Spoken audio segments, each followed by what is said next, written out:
Can we have the 15-minute timer on screen, please? All right. Good evening, everyone. Come on, everybody, a little louder. Good evening, everyone. So I'm Dr. Kannan, Gireesh.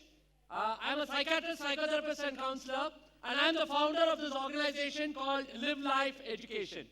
So why did I start LiveLife Education? Started way back in 2008 when I passed out of psychiatry and I came as a young psychiatrist. I wanted to do something for younger generation. So I used to sit in my clinic, parents will bring their children to me. First, mother, father will start. Sir, son is like this, sir, daughter is like that, sir, they're doing like this, sir, they're doing like that, sir, this is not right, sir, that's not right, sir, like that, sir, like that, sir, like that, sir. Big complaint. Parents will go out, then children will start. Sir, mother not good, sir, father not good, sir, teacher not good, sir, nobody good, sir, only I am good, sir. So I will not know what to do. I'll give all sorts of counseling. The child will go back home, come next week. I'll ask them, did you practice everything? And the child will say, sir, one day you attend my maths class in my school and see, sir, for your depression, you'll come to me only for counseling. The second child will say, very simple. Sir, very simple, sir. You live with my parents for one day and see, sir, you will give me national award for living with them. And that's when I realized there's a whole gap between our generation and our children's generation. Do you all agree with me on that? Yes or no? We were a generation who used to love the Ramayana, Mahabharata on Sunday. How many of you loved that? Yes, many of us. How many of you loved that whole era where you used to sit and chat with your friends for hours together? Today, many of our generation right now don't even realize that. One child that came into my clinic really changed my life. The child came with me with hyperactivity. The main complaint was, whichever marriage he goes, he will pull everybody's dhoti down. So I wrote the medicine ADHD and I told the child to come back next week. Child didn't come back. 6 months later, I see the mom in the gynecology OPD. I asked her, ma'am, where is your son? You said you'll bring your son to me. And she said, doc, the day I saw you, the next day, principal called and gave the boy a TC. Father came home in a fit of rage, took his belt and hit the boy 10 to 15 times. Smilingly, this boy got the hit, looked at his dad and said, Dad, everybody hates me in the world, only you didn't hate me, now you also hate me, no, Dad. The dad felt very bad and hugged him. He asked the dad, can I go play, Dad? The dad said, go play. This boy ran up to the 4th floor, got on top of the terrace parapet wall, and he just jumped head down. Death of this boy really shook me from within. That child should have lived. That child should have had a chance to know why he was born in the world. And that day, I made a decision in my life. No child should ever commit suicide in this world. And it was with that interest I started this organization called LiveLife Education. Thank you. Started with one student in my clinic. By God's grace, we have done our programs for more than 4 lakh students across India today. And in 2017, I was honored with the Award of Excellence from the Honorable President of India for my work in the area of adolescent depression. It's a small part of my journey till now. Do you all agree today children have a lot of burden as far as academics goes? Yes or no? We are calling a sandwich generation. Between the past and the future, they get sandwiched. And one thing that has really turned it around is technology. Though technology can be used really well, but one part of technology I see is children are getting very addicted to it. Very beautifully, many children have fake accounts. I saw a child who came to my clinic. He showed me his original Instagram account, clicked on a button, and 14 fake accounts. And each fake account has one set of followers that he plays with. Today, I feel many of our children are living in an artificial world. This is what Forbes has said for the next 10 years. What are the skill sets required for society and for jobs? And can you look here? Only the first 2 have anything to do with academics. Rest all have got to do with leadership, skills, and how we build and collaborate with our children. All learning is social, and all learning has an emotional component. Now let me ask you, how many of you remember the name of a teacher you really loved in school? How many of you remember a teacher? Really loved. You used to wait for the teacher's class. Okay, many of us have. How many of you remember a teacher you prayed to all gods on planet Earth should be absent the next day? Welcome to Indian education. Many of us love a subject based on who we actually have learned from. That's where I say every learning has social, every learning has an emotional component. So I went around the world looking at best models that we could replicate that builds habitual change in children. And this was a school that totally fascinated me. This is the principals and the students of the school welcoming me to that school. Every child in this school was glowing with joy, happiness, wanting to be part of something. And this was the woman who transformed that school. This school had a shutting down orders. She attends a program of Stephen Covey called the 7 Habits. She gets so fascinated, comes back to her school, teaches it to her teachers teaches it to the parents teaches it to the children, and together the school goes on to have 800 students and a 2-time magnet school in the United States. And what I saw here was something fabulous. Every child being treated like an adult. These were the children of the welcome committee. They knew my name, they knew my daughter's name, they knew which school my daughter studied, and they had got a specific gift for my daughter. And these were done by children of 3rd and 4th grade. One thing that truly touched me was the power of trust. Children listen to you when they actually trust you. And that's a very important thing, and that's a question all of us should ask. Are we building trust? I'll show you this with a small example. All of you take your left hand out, left hand, left hand, left hand. People don't know left hand, left hand, left hand. Up like this, left. Put your right hand on top. Say hi. Louder, louder. Yeah. So now, we're going to play a musical rhythm, okay? I say 1, 2, 3. I want all of you to clap together in one rhythm. Just one rhythm. Okay, ready? 1, 2, 3. Come on. One rhythm. Together. Some are doing like this. One rhythm. When I say 3, after I say 3, one rhythm. Ready? 1, 2, 3. Come on. Last time. One rhythm. Ready? 1, 2. Did I say 3? And then why did you all do it? You know why? Children do what they see and not what they are told. They look at you as models, and unless we build that trust with the children, we will not be able to build a great relationship with the child. And that is what fascinated me in this class, where every child was given their space, and every child was given a space to actually blossom. So this changed me completely. The kind of classrooms and the kind of ways the children were interacting transformed me, and that was my aha moment. So I took the license for India, started with one school in 2017. Today, by God's grace, we work with 134 schools across India today. I'm very proud to say we work with MS Dhoni Global Schools. Sir is over here. They are one of our best schools that we work with. Dhoni himself launched our project. We work with all their schools. So what do? We work with bringing in the 7 habits. How many of you have heard the 7 habits? Anybody? How many of you have not heard the 7 habits? How many of you will not raise your hand irrespective of what I ask? You know, many of them will be like this, what is he saying? So, we'll all do this with a small game. All of you stand up. Stand up. Come on. Let's all stand up. See what, sir? Sir. Yeah? So, let's all stand up. And I want you to follow me with actions. Okay? You'll follow me with actions. Ready? All of you together. Brian, sir. All of you together. Habit 1.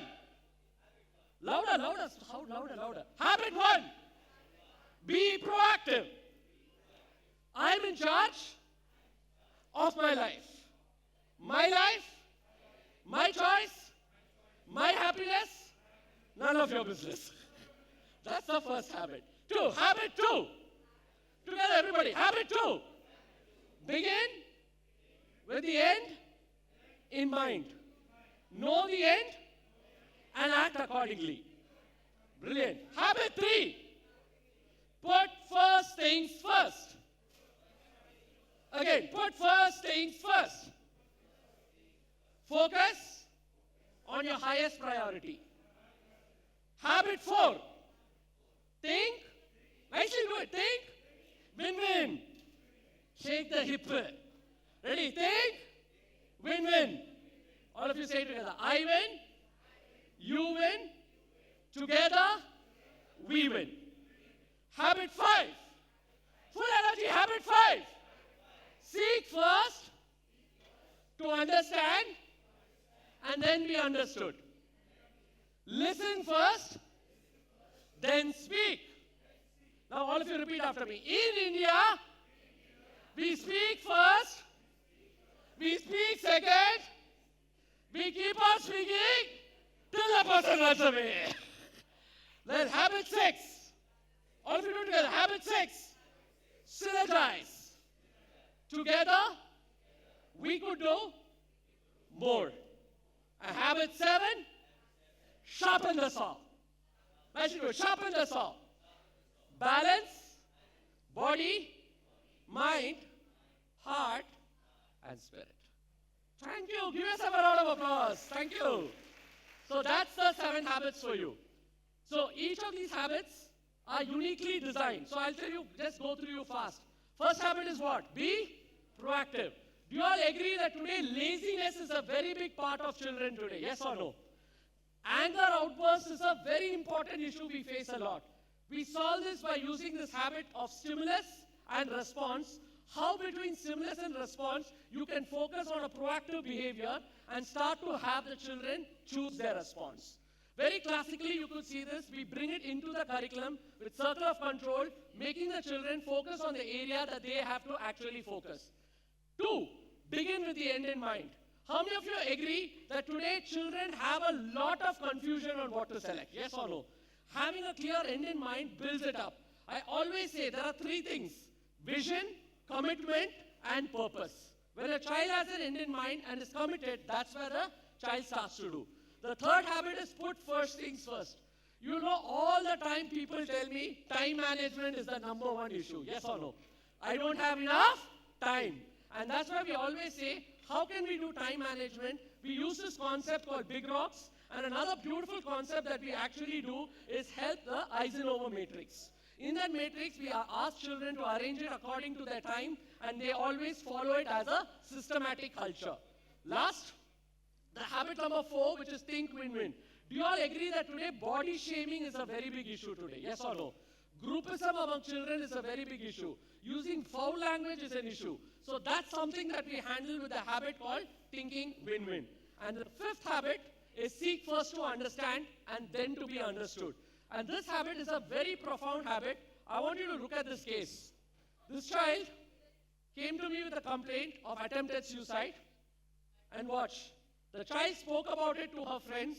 When she spoke about it to her friends, everybody started making fun of her. Finally, she started going on to have an impulse control disorder, and she had 312 cut injuries on her body. By the way, you know what's the mark of this child in 11th standard models? 96%. No, many of us have this paradigm. If a child studies well, everything is taken care. No. Your mental health does not have anything much to do with your academics. It has got to do with a whole lot of things. And that's where I say learning the children to synergize, helping the children come together is an important part of every curriculum that we actually build. So I'll just play you a small video right now where you can see all our schools speaking about, our children speaking about the, I believe that Leader in Me is a very important subject when it comes to shaping the character of our generation.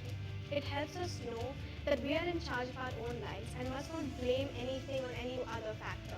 It has helped me to be more kind, curious and responsible, helpful to everyone around me. One of my favorite habits in the 7 is seek first to understand, then to be understood. I have learned to listen to other people's opinions and see from their view. Think win-win, the 4th habit of the Linky. It's about, you should not only think that you should only win, you should always think that you and your partner both can win. It's not about losing or winning, it's about teamwork and it's about you both winning. Sharpen the saw is the key to make myself happy. I discovered about new things like dance, cooking, designing, gaming, craft works to sharpen my mind. It lets us have a positive outlook towards life.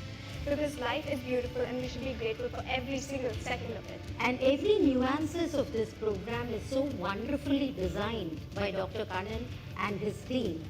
And this program is not a subject It is a program for life. It had created a value system automatically. Voluntarily it has come. The Leader in Me program that has come through LiveLife Education and Dr. Kannan Gireesh will be taken up by many schools. We owe a lot to the LiveLife Education for making our campus become more responsible, more caring and more sharing. We also recommend that the school education department will take this program and give for the entire nation. For many more years, I definitely wish that this program becomes an integral part in every school curriculum so that it spreads its wings across in India and abroad. We work with acid attack victims, we work with women, we work with women entrepreneurs, and we also work with places of underprivileged areas like Jammu and Kashmir, areas where nobody has even gone to. These are areas that we go do our work. If you ask me, what is that one thing, Kannan, that is so fascinating about the work you do? I think it's fulfillment. It's just the fulfillment of who you are and what you can do in this planet in the short time that you're there in this planet. Thank you. It's a small part, and how we build this is, we build this as a culture inside of the school. So small things that we do, everybody in your school, including your IMR, watchman, driver, staff, teachers, all imbibe the culture. Second, we look at the paradigms and we build a paradigm in your school through a model called See, Do, Get. Third, every problem that you face with the child is actually mapped to the curriculum so that you can take those chapters and you can actually teach. We start with the staff take it to the students take it to the parents. That's our inside-out approach that we actually follow. 3, it's based on the CASEL framework, where we look at self-awareness, self-management, inner victory, and the outer victory. We start with the staff and engage the staff. Do you all agree teachers are the first leaders inside of a school, yes or no? So that's why my program fully works predominantly in building their skills as weekly lessons. We give an online platform where all the content from across our global schools is available for you. Then we integrate that content into every area of your school. For example, a child told me Mahatma Gandhi used the 7 habits. I asked, how did he use? He said when Mahatma Gandhi was pushed out of the train, instead of being reactive, Gandhi became very proactive. He created an end in mind as freedom for India through non-violence. Then he came back and seek first to understand his fellow Indians. Then he synergized with his fellow Indians with a win-win attitude and took it to the British. British was very reactive. Gandhi was very proactive. Kept putting first things first, synergizing with his countrymen, and that's how he got freedom for India. And this was told by a second standard child. I always say this, children are clean slates. Either we write in the right language or someone else writes in that language that they want. Another thing that we do a lot is allowing teachers to model the 7 habits. Do you all agree? Teachers are the first role model of a child, yes or no? And we work on that area to do it. Then we work on the physical environment to see how the same culture can be part of your physical environment. 3, building trusting relationships is something we do very integral to this part. And then the parenting workshop and the student-led conference. All of this integrated together is what our program is all about. Again, I repeat, we start with the staff take it to the students, and then students take it to the parents. That's a whole approach that we actually follow. And the last is the measurable. We have more than 32 universities which have studied all of our schools, and we have got as one of the schools which has got 95% long-lasting impact. That is, if you work with the 7 habits for more than 3 years, the children remember them for the rest of their life. 95% of them. It deeply impacts them at a very, very core level. So it's a process and not a program. It's something where we integrate and love. And the love we build in the child, we allow the children to express outside. Yeah? So the last, I'll finish with this. I'll be sending you, you can scan this QR code and just send me a message or connect with us. And I'll be sending you a document with 20 of the top practices, research-based practices that are very good globally for schools to actually implement into their schools. So this is something that I'm giving it to you all. Yeah, you can just take a photograph of this and you can connect. Thank you, sir. And I end with a small thing that every child needs to be seen, empowered, and loved. And I think if all of us can come together as educators, we can make the children start to believe in themselves. And I think leadership is communicating a child's worth and potential so clearly that the child is able to see it inside of themselves. Thank you all. Thank you. Thank you so much. That was Dr. Kannan Gireesh. I would request you to please remain on stage. Would like to invite Mr. Anil Sharma to please felicitate Dr. Kannan Gireesh with a token of appreciation. Let's have a huge round of applause for Dr. Kannan Gireesh, founder, LiveLife Education. May I request Mr. Vineet Chandrasekhar from MS Dhoni International School to come up on the stage to collect the Education Icon Award.